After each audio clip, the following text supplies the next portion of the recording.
18 past the hour. You are tuning your heart to the truth. I'm David Dawson, along with Damian Collada and Gabby Smith, and in studio with us, pardon me, we have Val Browning. He is a parishioner, Most Blessed Sacrament in Baton Rouge, and we're going to be talking about the Kolbe Prison Ministry. Good morning. Good morning. Welcome, and tell us what exactly is the Kolbe Prison Ministry.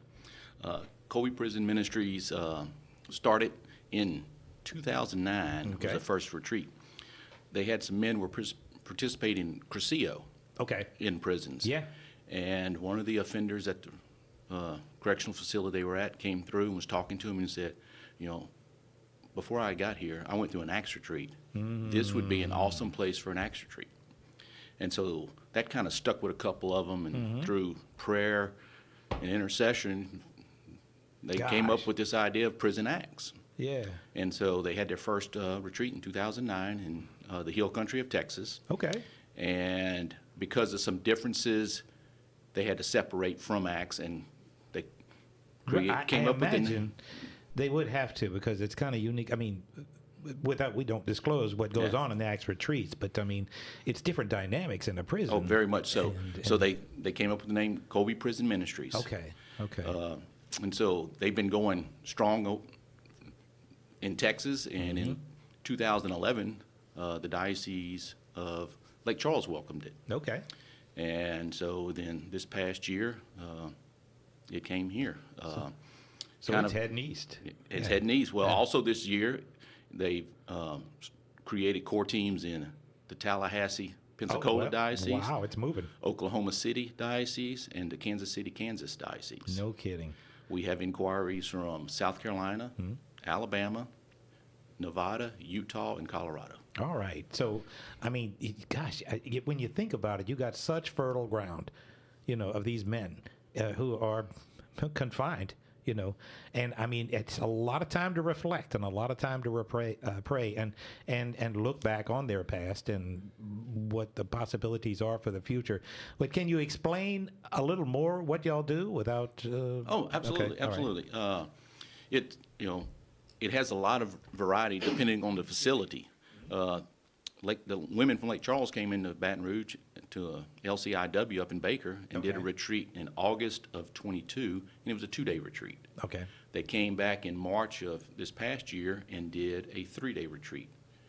The May retreat we did was 4 days. So you have a lot of flexibility depending on the facility and what's going on and availability of space and so forth. Okay. So we have a lot of catechesis. This is a Catholic retreat. Oh, okay. It's open to anybody. It's open to anybody, but it is a Catholic retreat. Okay.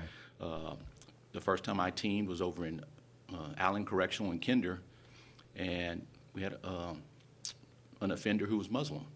Oh, and wow. he would get up from his table and go out, sit down his rug, and do his prayer time. At his call time. So it's open to anybody. They have we'll arrange for special dietaries for those individuals who need it, but it's open to anybody. So a lot of testimonies. Okay. And then that's what I can only imagine how powerful that is. It's pretty touching, and it makes you think. So after someone gives their testimony, the tables will talk about it, and then they'll have a speaker get up and say kind of the consensus of what the thoughts were on that testimony and how they relate to it or how it impacts them. So you're saying it's Catholic. So is Mass involved? We do Mass every day. Okay. Any other reconciliate. Okay. We have a reconciliations talk done by either a priest that's there or one of the deacons, and then they have the opportunity to go to confession. Wow. And that's quite impactful to watch them and how they come out. We have an adoration chapel set up with the Blessed Sacrament exposed during the day, and they're able to go, and we'll tell them how what it's about, how to how to you can do explain it, as they go along. And they'll go in there and they'll spend time and they'll come out with tears in their eyes. I can only imagine. So Val, how often do you go into the prisons, and which ones are you going to in our area right now? So right now we did the first men's at Hunt Correctional in St. Gabriel, and we are in there weekly now. Okay. All right. On Wednesday nights, they do what they call faith sharing, in which they get in the chapel and they read the readings for the upcoming Sunday, and we discuss those. Then they do their Sunday Mass on Friday afternoons, and the Kolbe men have been there every Friday since the retreat. The initial retreat that you give, how long does it last? It's 4 days. It's 4 days. Where do y'all stay? We go home. Okay. We All go right. home. I'm not staying there. I was wondering that. It's like, what, do they have a special cell for you guys? Well, some of my friends say, they letting you out? Yeah. They got you in there. They're letting you. So no, you go home at the end. Normally, we arrive on the grounds probably around 6:30ish. We go in at 6:45, and by 7:30 we're out and heading home. Okay. And then the next day you hit the ground running. Yeah, we're there again. So we start, the retreat. You're talking 6:30 a.m. a.m. and you leave at 7:30 p.m. p.m. My 12, goodness. 13 hours. It's a full day. Wow. On Thursday, we usually arrive before noon. The retreatants come in about 2-ish. Now, being we just had a retreat in Hunt, we're going on this next one in September. We'll have 18 inside team members. These are guys who went through the retreat in September. Yeah. Will be part of the team for this. Inside, meaning the prisoners are going to cooperate with you. Offenders. They'll be my on the goodness. team. Okay. All right. Is any other place, is it just Hunt Correctional, or do you do Right it anywhere now, else? Hunt, I submitted dates to Louisiana's Correctional Institute for Women up in Baker. Okay. For a spring and a fall retreat. I have talked to Deacon Billy Messenger about Angola.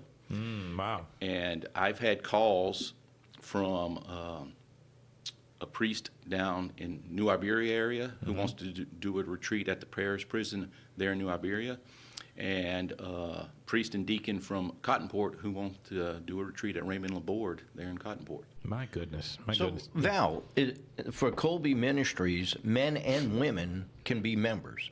Yes, it. And how does that work? How does one even become a member of the ministry? Get on our distribution list. We sent out a kind of a, I'd say a email flyer to the Acts communities in Baton Rouge. Oh, do you? Okay. And asking for people who are interested to, click a link, submit your information. We dropped it into our mailing list. Women team and serve the women prisoners. Yes. Men team and serve the men prisoners. It's one of the most fulfilling things I've done, and I can imagine. After doing it, I was in Kinder, so about 2.5 hour drive home after the retreat ended. Yeah. And normally, I got the radio going. I'm traveling down the interstate. I didn't have the radio on. I'm just thinking about this weekend. I bet you were unpacking a And lot. Yeah. There's no difference between those guys and me, with one exception. I had loving parents that kicked my butt if I screwed up, and they, got me back on track. I had a support system. These guys didn't. One of the guys said he was going through RCIA and he was going to be confirmed. I said, well, let me know when it is. I'll come. And he started crying, and I couldn't relate to that. Right. But then he explained to me, he says, my family didn't care. Somebody wants to come support me. He said, you don't understand. And I didn't, but now I get it. Now you understand. And another big difference with us is, a lot of the guys say people come in, do retreats for us, and we never see them again. We have been there every Wednesday or every Friday since the retreat for Mass or for faith sharing. Somebody from the Kolbe, and they call us the Kolbe men.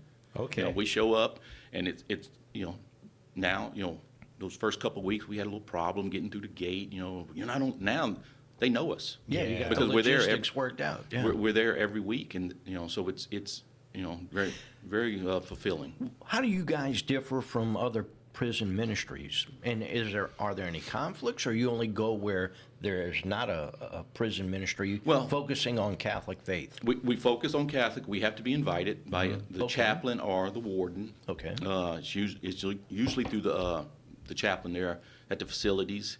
The biggest difference is we keep coming back. Oh, okay. Okay. Yeah. I'm fixing to submit dates to Hunt for 2025, where we'll do a spring and a fall retreat. Hopefully, we'll get at least one in at Dixon and maybe Angola. So, and then, I've had a couple chaplains from some of the local parish prisons reach out and say, hey, can we do that? And when you go in, how many offenders do y'all take at a time? It depends on the facility. Okay. The first retreat, we had 38. In September, we're going to have 48. Oh, wow. Okay. Now, how big is your team? 42 outside, 18 inside. So Okay. we'll have so 60 men. Oh, so everybody served well then. Oh, yeah. And so that is then, fantastic. we provide 4 meals throughout the course of the retreat, Mm-hmm. in which we get volunteers. The KCs at St. Thomas More made us a gumbo. The KCs at St. John the Evangelist made us a Oh, spaghetti. that's great. That's great. MBS Men's Club did a pastelaia. So, this so- food coming from the outside, too, Yeah. is fantastic. We Oh, that is provide great. a lot of fresh fruit and salad, which they don't get. And Yeah. They're All right, if they're somebody's interested, what do they do? They can reach out to an email. Yeah. And it'll come to us. It's baton-rouge-core@kolbeministries.org. Okay, we're gonna put that link on our Facebook page so that folks can jump on that easy and get to you. Yep. So, and we'd love to have them. man. It's open to everybody. Val Browning, thank you for the great work that you're doing My with pleasure. Kolbe Ministries. So, all right, it is 1:30 the hour. You're tuning your heart to the truth on Wake Up.